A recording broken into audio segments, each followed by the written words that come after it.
Welcome back to our deep dive into The Catcher in the Rye. If you missed part 1, be sure to check that out first. When we last left Holden, he was spiraling in his New York City hotel room. He starts to feel deeply lonely and talks to his deceased younger brother, Ali, remembering a time he was cruel and excluded Ali from a game. Overwhelmed with guilt, Holden wishes he were dead. Just then, Morris, the elevator operator, returns with Sunny the prostitute, demanding more money. Holden refuses, calling Morris a moron. This ends badly for Holden, who gets roughed up and left feeling even more dejected and yellow, his word for cowardly. The next morning, Holden calls up an old flame, Sally Hayes. He finds her voice annoying, but he's desperate for company, so they make a date to see a play. Before meeting her, he checks out of the hotel, leaves his bags at Grand Central Station, and has a conversation with 2 nuns about Romeo and Juliet. Feels a genuine connection with them and generously gives them $10, a significant amount of his remaining money. After buying a special record called Little Shirley Beans for his younger sister Phoebe, he heads to the theater. His date with Sally starts well enough, but Holden's mood quickly sours. During intermission, he sees a guy Sally knows, a phony Ivy League type, and his irritation grows. Afterwards, they go ice skating at Radio City, and this is where Holden completely unravels.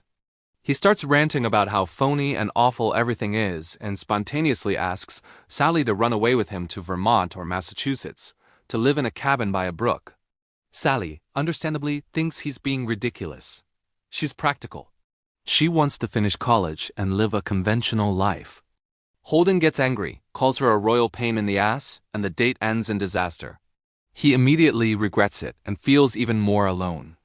Desperate for a connection, Holden tries to meet up with Carl Luce, an older student from one of his former schools who he thinks is very intellectual.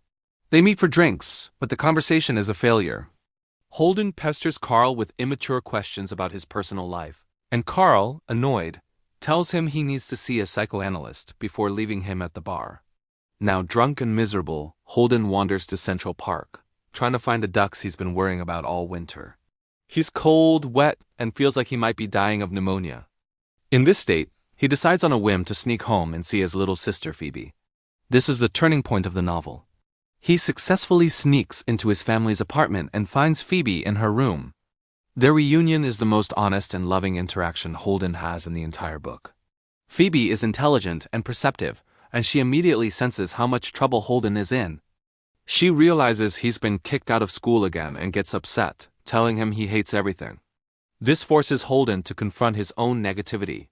He tries to name something he actually likes, and all he can think of are the nuns and a boy who died at a previous school. He then tells Phoebe about his fantasy. He imagines himself as the catcher in the rye. He pictures a field of rye on a cliff where children are playing.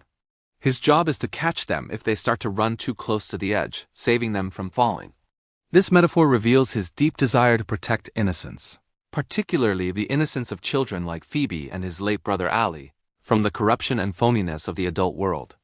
Their heartfelt conversation is interrupted when their parents come home. Holden hides, then borrows some money from Phoebe and says a tearful goodbye. He gives her his red hunting hat, a symbol of his individuality and protection. He leaves and goes to the apartment of his former English teacher, Mr. Antolini. Mr. Antolini is kind and offers Holden a place to sleep and some advice, warning him that he's headed for a terrible fall. However, Holden wakes up in the middle of the night to find Mr. Antolini stroking his head. Holden interprets this as a creepy, inappropriate advance, panics, and flees the apartment. This final betrayal from an adult he trusted sends him over the edge. The next morning, Holden wanders the city, feeling physically and mentally ill. He decides to run away for good, planning to head out west and pretend to be a deaf mute so he doesn't have to talk to anyone. He leaves a note for Phoebe to meet him at the museum so he can return her money. When Phoebe shows up, she has a suitcase and is wearing his red hunting hat. She insists on coming with him. Seeing her determination to abandon her own childhood to follow him finally breaks through Holden's self-absorption. He realizes he can't let her ruin her life for him. He cannot be the catcher in the rye for her if he is the one leading her off the cliff. He tells her she can't go, and they argue, but he eventually takes her to the zoo. There he watches her ride the carousel in the pouring rain. As she goes around and around, reaching for the gold ring, Holden feels a moment of pure, unadulterated happiness. He understands he has to let her reach for the ring, even if she might fall. He can't protect her from everything. In that moment, he decides not to run away. The book ends with Holden talking from a rest home or hospital in California. He's been undergoing some form of therapy. He doesn't say much about his recovery, and his future is uncertain.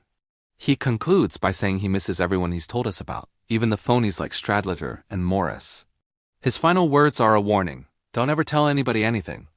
If you do, you start missing everybody. It's a bittersweet ending, suggesting that connection, however painful, is what makes us human. And that's the whirlwind journey of Holden Caulfield in The Catcher in the Rye. It's a story that continues to resonate, because it captures that painful, confusing transition from childhood to adulthood. Thanks so much for watching. If you enjoyed this breakdown, please hit that like button and subscribe for more literary deep dives. See you next time.